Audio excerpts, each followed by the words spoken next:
Hey guys, welcome to my January wrap-up. I'm going to go ahead and just get right into it because I have several things to talk about.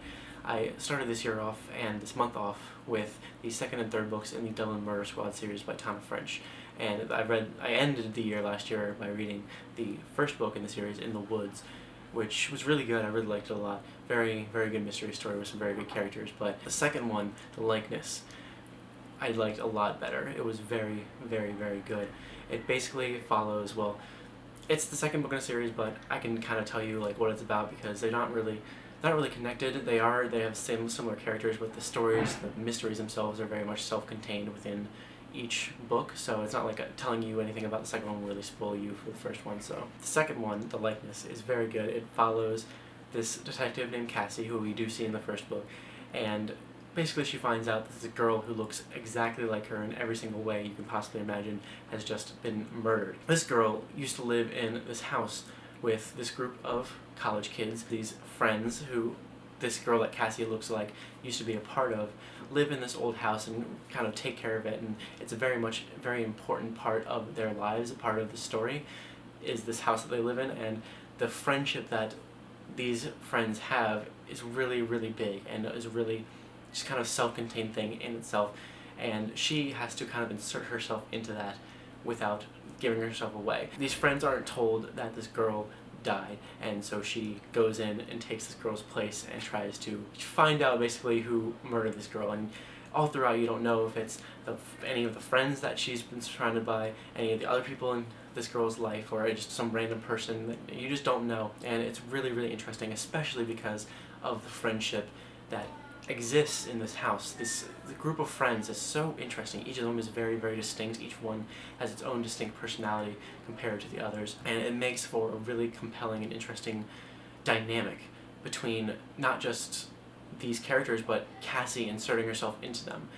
It's kind of, at first it feels very strange for her, but I mean, she can't really help but become a part of their little culture that they've built up inside this house and inside this friendship. Cassie just has to find the deeper things that are there that they may not show on the surface, and so it's a really, really interesting concept for a mystery, even though it's very, very unbelievable because it's not really something that could ever happen to the point where it happens in this book. It kind of makes you suspend your disbelief a little bit, but if you can get past that, it's really, really fantastic. I didn't think the ending was as good as I was hoping it to be. The payoff was not quite as good as I was hoping it to be, which was a tiny bit disappointing, but at the same time, the journey getting there was a lot of fun, and it's honestly one of the best and most intriguing mysteries that I've read in a long time, just because of how original the idea feels, how original each character feels, how well developed and well characterized every single character feels, and just how tense things can tend to get in the mystery aspect of it. The third book, Faithful Place, was quite a bit different from the other two. It's more like a character study.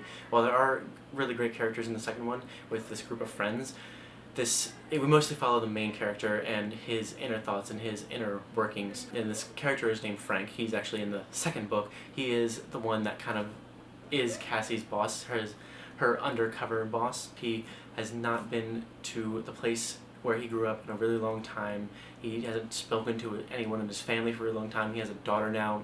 His daughter has never been able to meet his family before. He's just kept them apart for a really long time. He just has no interest in going back, but he ends up having to go back to this place and to his family's old house, the house that he grew up in with all the people that he grew up with, in order to help solve the mystery of this girl who he was friends with, who he was actually very, very close to. He's kind of forced into this position where he has to go back.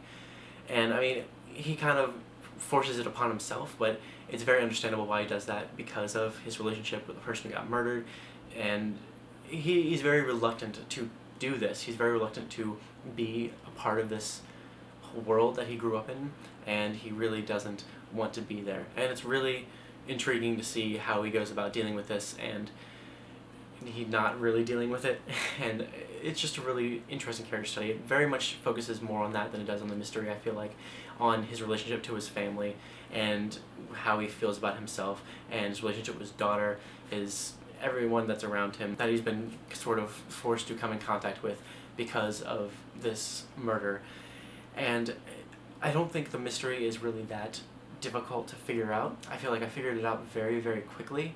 I feel like it's very obvious what happened. I feel like she wasn't really trying as hard with the mystery in this one, and she was mostly just focusing on Frank as a character, and I did feel like that was successful, but I didn't quite enjoy it as much as the other ones. I didn't quite enjoy the mystery aspect of it quite as much as the other ones, although the characters were very interesting, especially Frank was very interesting. And I listened to the audiobooks for all three of those, and all of them were different. All the audiobook narrators are different. The last audiobook is narrated by Tim Reynolds, who I really, really enjoy. He narrates all the Rhodes books, and he did a really fantastic job being the voice of Frank. And the girl who did the narration for Cassie in the second book was also very good. And speaking of Tim Reynolds, I also listened to Death of Dolgath by Michael J. Sullivan, which is the third Rhodes Chronicles book, and it was very, very good. I think it's my favorite Rhodes Chronicles book so far. Hadrian and Royce, the two main characters of the Rhodes books, who I absolutely adore, and I'm just falling in love with even more and more every single time I read one of these books. Michael J. Sullivan has gotten better and better at writing them, and writing them as people, and exploring them as people. This one, they kind of do a little bit more of their own thing. I feel like we got to see a lot of them individually more in this one. Basically, they're hired to go to this place called Dolgath to figure out how it would be possible to assassinate this queen, who just became a queen because her father died. They're hired by someone who wants to presumably protect the queen and hopefully prevent that assassination by knowing how it would be possible in the first place, and that's where Hadrian and Royce come in. And Hadrian and Royce, like, they feel like this is very convoluted and very, like, why would they need us for this, and they're kind of skeptical about it. But of course, they're getting paid for it, so they go anyway. They go to Dolgath anyway. They're not welcomed very warmly, but we get to see how they kind of go about dealing with the situation where they're not sure what they should do, whether they should actually do the job they've been assigned to do, or if it's too fishy to do. It's quite a fun look into a different place that we haven't been to yet in the Rhodes books. And like with the other Rhodes Chronicles books, we kind of get a look into some characters that we haven't seen before. And one of them that's really great is this painter character who, like, is hired really specifically to, or he's very much wanting to capture the full essence of a person in his paintings, and not just paint their face, not just paint what they look like, but paint who they are as people and figure out who they are as people as he's painting them. And so he's been sitting with the Queen of Dolgath every single day trying to get this portrait out of her, but he isn't getting what he wants from her. He's a great character, and Royce and Hadrian are a lot of fun to follow as always, and I really, really enjoyed this a lot. And as always, Tim Reynolds' narration was really, really good, and I just feel like Michael J. Sullivan is growing so much as a writer, and it's really fun to see how much he has grown and how far these stories have come and see where they're going. And he has a new book coming out, a new series starting to come out this year that I can't wait for, and I'm really, really excited for. There's actually a little snippet of it at the end of the audiobook. I don't know if it's at the end of the physical book, but it's at the end of the audiobook, and it's really good. I'm really, really excited for it. From what I've heard of it so far, it is really good, and I'm really looking forward to picking it up. Going on to a physical book that I read this month is The Bone Clocks by David Mitchell. I actually thought about doing a full review of this, a full video review of this, but decided that I was kind of looking around and realized that there's quite a few reviews already, and I wasn't sure if I could really add much of anything to what's already been said. All I really want to say is that I really, really enjoyed this a lot. This is the second thing I've read by David Mitchell. I read Slade House last year, kind of out of order because you're technically supposed to read this first and then read Slade House, but I still enjoyed both the way that I read it. Very much like Slade House, but in a more, I don't know, more fleshed out way.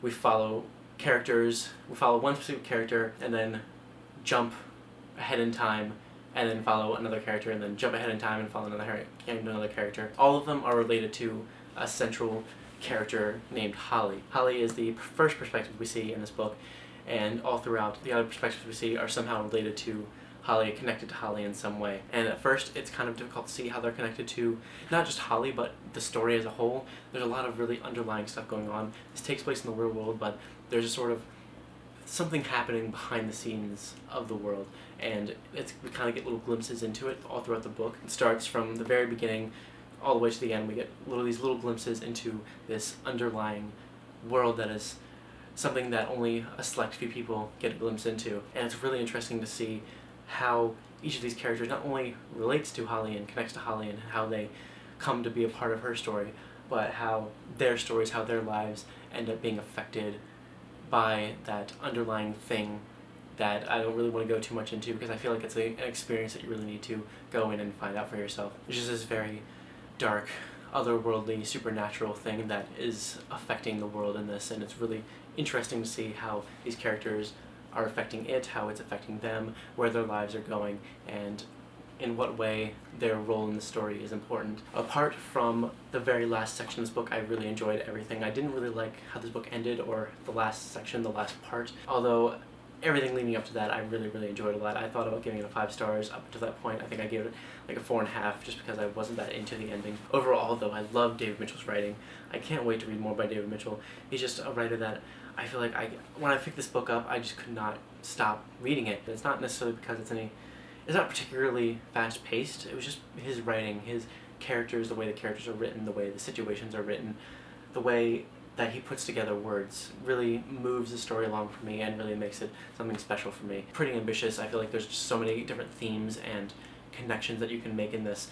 Things that happen at the beginning of the book are referenced later in the book in a certain way that just kind of, once you realize that they're happening, once you realize those connections are happening, it feels really impressive that he was able to put these little details all throughout the book, all just sprinkled throughout the book, to make the experience more rich and more fulfilling by the time you get to the end. So the more and more that you read, the more and more you understand what's happening, the more and more you understand what's happened before where you are right now has played into where you are right now and where it's going. I feel like this book is just very different, and I really enjoyed it quite a bit. Next, I read the first 2 Percy Jackson and the Olympians books, which are The Lightning Thief and Sea of Monsters. Giselle actually got a box set of these for my parents, the new ones, these new editions box set for my parents for Christmas. These editions actually have a ton of mistakes on them, like all over the place. Even the back of this one has a mistake in it, but there's lots of little editorial mistakes in it, but it didn't really hinder my enjoyment. I enjoyed these about as much as I thought I could. I think I give them both 3 stars. They're very ridiculous. I've never read them before. They're very ridiculous. I think I was expecting a little bit more than what they are. They're very silly. I don't think the writing is very good, honestly. Percy Jackson's character is growing on me quite a bit. All the characters are growing on me quite a bit, and I feel like I can definitely see why people like them and really love these books, and I can see why people like the characters. I think I kind of passed the prime of when I should have read these to get the full enjoyment of them, but I'm going to read the rest of them just because I really want to know what happens in the story. I want to know why everyone loves him so much, and I want to read some more of Rick Riordan's books and see if he grows as an author. As a whole, these weren't anything that great to me. I did enjoy them. I enjoyed the ride of reading them. I enjoyed the experience of reading them, and I thought they were fun, but that's really all they were for me. They're just kind of fun, light things, and I guess that's what they're supposed to be, so I can't really expect too much more out of them than that, even though I guess for some reason I thought I was going to expect more out of them, but that's okay. I still had a fun time reading them, and I'm going to keep on reading them, so sorry if you really love Percy Jackson, but they're just so ridiculous. Every situation in this book is ridiculous. Every single situation in both of these books are ridiculous. And sometimes I can't stop rolling my eyes at what's happening. I mean, they're middle grade, so I don't know. I'll keep reading and see what I think. And the last physical book that I read this month was 11/22/63 by Stephen King. This is the 4th time I've read this book, and I pretty much only read this book this time. I mean, I was kind of craving reading it in general, and I've kind of been wanting to reread it. I've been rereading it, and I really love this book. This is one of my favorite Stephen King books. I mostly reread it, though, because of the Hulu series that is coming out this month, actually, in February. So I'm not going to talk too much about this right now. All I can really say is that it's amazing. It's, like I said, one of my favorite Stephen King books. I honestly think the vast majority of people would like this book. It's so much fun. It is one of the funnest Stephen King books out there, and it's so fast-paced and so hard to put down. It's got time travel. It's got this really great look into the past. This character, the main character, seeing the past through his eyes is so much fun, and seeing what he does when he gets to the past is so much fun. And if you don't know, this is about a guy who goes back into the past to basically try and stop the JFK assassination from happening, to see how it would affect the world. Because the main premise behind the time travel is that if you go back once and do some stuff in the past and then come back to the future, come back to the present, I guess, all that stuff you did will have affected where you are now. But if you go back again to the same, you could just go back to the rabbit hole again and land on the same day, it's the first time everything is reset and everything you did before is gone now. And just, there's a lot of really cool things, there are a lot of really cool ideas in this, and it's really fun. It's one of the best Stephen King books, and I urge you to read this before you watch the TV show, and the reason I'm not going to talk too much more about this is because I'm going to do a full review of this. Mostly a full review of the TV show, but I'm going to do like a comparison of this with the TV show. Maybe not right away, like I don't know if how like when the episodes are all coming out and everything, but I'm going to do some sort of comparison between the book and the TV show. So you can look forward to that. That video will be up eventually, where I just talk about the book and how amazing it is compared to the TV show, and hopefully how good it is. Hopefully it's good. I'm really excited for it. I can't see how they're going to mess this up. I feel like this is actually going to be a really good TV show, and I'm really hoping that is the case because I love this book and I don't want it to be ruined. I repeat, do not watch the TV show if you have not read this. This book is amazing, and I do not want you to watch the TV show without reading this because this is amazing, and I don't know if the TV show is going to be any good. Please read it before watching it. I also listened to a nonfiction book called Modern Romance by Aziz Ansari. I listen to this mostly only because it's by Aziz. I really like him a lot. I like his stand-up quite a bit. I love him in Parks and Rec. I haven't watched his new show, Masters of None, yet. I plan on doing that sometime soon. But I really like him. I really like his humor, and I just really wanted to read his book and see what it was about. And that's really the only reason I would pick up a book like this, is because the author is a comedian that I like. And it was a little bit different than what I was expecting. He actually puts a lot of thought and research into a lot of stuff that he's talking about. He goes to several different cultures and like kind of compares how the cultures are there to compare to the culture that we have here, how dating has been evolving throughout the world, and how that's like how it has come to be what it is now and how it works now. But he also gives like some weird dating advice that I don't really care about. I mean, I'm engaged to be married now, and honestly all the stuff that he talks about just sounds freaking awful to me. The way he talks about dating and how it works now and how people can go about doing it now, and the way that people just behave in relationships and behave in their dating lives just sounds awful to me, and I hate everything about it. So I'm really glad that I don't have to deal with it at all. It makes me really happy. So I gave it 3 stars. I liked it. It was funny, and the audiobook was really funny because he keeps making fun of you for listening to the audiobook instead of reading it. He's like, why are you being so lazy? Listen to the audiobook. And like, if he has some sort of visual cue in his book, some sort of visual thing in his book, he's always like, well, there was like an image here, there's a chart here, and you're missing it because you're reading the audiobook. I'll try to describe it to you, I guess, but thanks for being lazy. I liked it. It was fun. Not something that I would have ever cared about or read if it wasn't by him, but he did make it funny enough to keep listening and get a bit of enjoyment out of it. I do appreciate the work that he put into it, but overall it's not really a topic that really matters to me very much so. And then I read The Good Luck Right Now by Matthew Quick, and I liked it. I gave it 4 stars. I definitely thought it was good. It was very weird. It basically follows this guy who's very kind of socially inept. His thoughts are very jumbled. He has a very hard time relating to other people, and he's mostly spent his life living with his mother and taking care of his mother, and that's really the only person that's in his life. And then his mother dies, and that's not a spoiler or anything. His mother has died, and he basically starts writing a bunch of letters to Richard Gere, who's an actor, not a person he knows personally, but a person who his mom really liked a lot, an actor him and his mom really liked a lot. And he's writing these letters to Richard Gere. That's pretty much what the whole book is. The whole book is a bunch of letters written to Richard Gere, and we get to read them as if we are Richard Gere. And he kind of turns Richard into like his best friend and best confidant.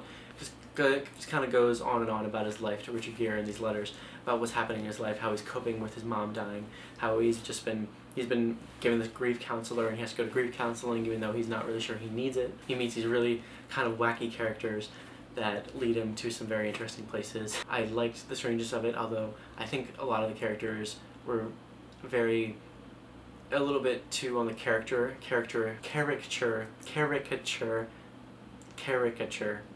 Is that the right word? Caricature side of things rather than being properly characterized. They're not necessarily one-dimensional, but they don't have a ton of anything to them. They're very straightforward, I think. Like with them, what you see and what you get, the way they speak is very much what you get. One of the characters, for an example, one of the characters that he comes across and like kind of befriends or whatever, is this character that every single sentence that he ever says, literally every single sentence, has the F word in it. at least twice in every single sentence.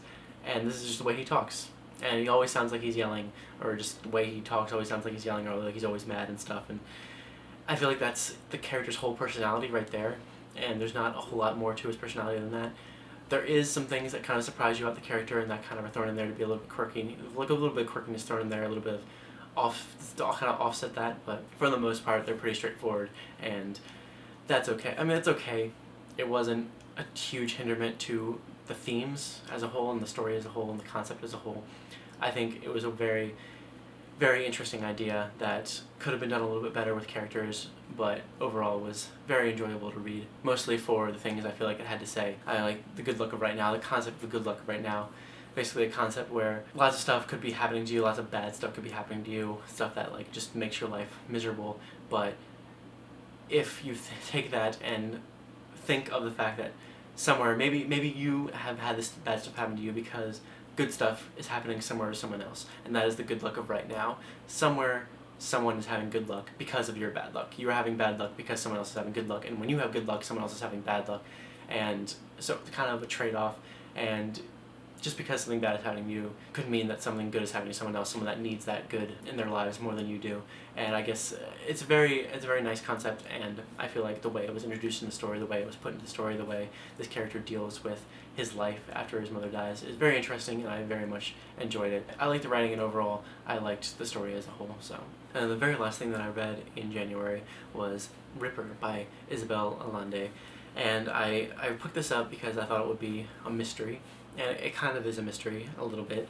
I think I'm going to be doing a full review of this one because I have quite a few things to say about it, I think I've just read so many mystery stories recently that I've really enjoyed that I kind of want to talk about this one a little bit more in depth because I didn't quite enjoy it as much, and I kind of want to go over the reasons why I didn't enjoy it as much, why I didn't think it worked very much as a mystery, why I didn't think the book worked very much as a whole. I want to say it follows this group of, well, the title Ripper refers to this group of people online who get together and try to solve murder cases. Basically, they started off trying to solve the case of Jack the Ripper, like who he was and everything, and they try to like work together. And they're basically these outcast people who come to the internet and join together and become friends and work together to solve this mystery. And then they start trying to solve crime cases because one of the main characters, her father, is actually a police officer and can kind of give her information on the ins and outs of certain cases. So certain things start happening in this girl's world, in this main character's world, and like things with her mother. We actually mostly follow the mother, and she is kind of this healer kind of person. She runs a clinic where she heals people with these very natural remedies kind of thing. She just kind of sits there. She wants to help people. She wants to heal them and make them feel better. She has a ton of clients. A lot of the men clients that she has are like in love with her. She helps a lot of people, and we really get to see that side of the story pretty much entirely, and the mystery side of the story is really put on the back burner. I feel like the mystery story could have been so much more interesting. This book could have been so much shorter if we had just stuck with more of the murder mystery aspect. I feel like the author was really trying hard to make this literary fiction with a bit of mystery mixed in, and just kind of failed at it, because the vast majority of what happens in the writing is we'll meet a character, or just not even meet a character, we'll get to see a character again after we've seen him before, and just get a ton of explanation on the character, a ton of backstory on the character, just a ton of exposition about each character given these gigantic bursts that last forever. And I mean, it would be fine to learn about the characters, but I mean, put it throughout the story, put it in organically. Don't just sit there and tell us about this character's backstory for a really long time before getting to the story again. We should really be getting these things organically and not in this way. So, like I said, I don't think I'm going to do a full review of this. I gave it 3 stars, I believe. I feel like parts of it were well written, and I did like some of the characters, and the general idea of it was very interesting, but overall the author just didn't pull it off very well, and which was kind of disappointing because it started off really promising with its premise. Anyway, that's it for me, guys. You're actually going to see another wrap-up from me tomorrow. It's going to be my first ever real weekly wrap-up. I read a bunch of stuff already this first week of February, and I really don't want to, if I keep that up, I really don't want to have to wrap up all of it at the end of February, so I'm going to try to do a weekly wrap-up every single week this month. I've read like 6 or 7 things or something like that just this week alone, and I really want to talk about all of them. So I'm going to go ahead and do that tomorrow. I'm going to go ahead and do a weekly wrap-up tomorrow. I should see that tomorrow night. If you guys haven't already, you should really go subscribe to Giselle and I's vlog channel that we started. We just finished our first month. So far we've been going strong, doing every single day of February. When this video goes up, we should actually have 4 new videos on the vlog channel that I'll just upload tonight also. Go ahead and watch all of them. It's really fun. We've gotten a really good response from them so far. We've had a lot of fun making them, and I mean I just really love making vlogs. I think it's a lot of fun, and we're gonna keep on going, trying to get to the end of the year and possibly going further than that. We'd really love it. More people would come check it out and follow along with our lives. We have fairly normal lives, and not every day has something incredibly interesting in it, but it is quite a bit of fun to share some of these moments with everybody, to have and to be able to look at later on sometime down the line. So go check that out if you haven't yet. I really appreciate all of your comments on my last video, telling me some suggestions for books to read that are like mysteries with like a fantasy or sci-fi element to it. I really appreciate that. I'm going to be looking into a lot of those very soon. And yeah, thank you guys so much for watching. Let me know what you read this month. Let me know if you have read anything that I talk about in this video. I'd love to hear all of your comments, and thank you guys so much for watching, and I'll see you later with more.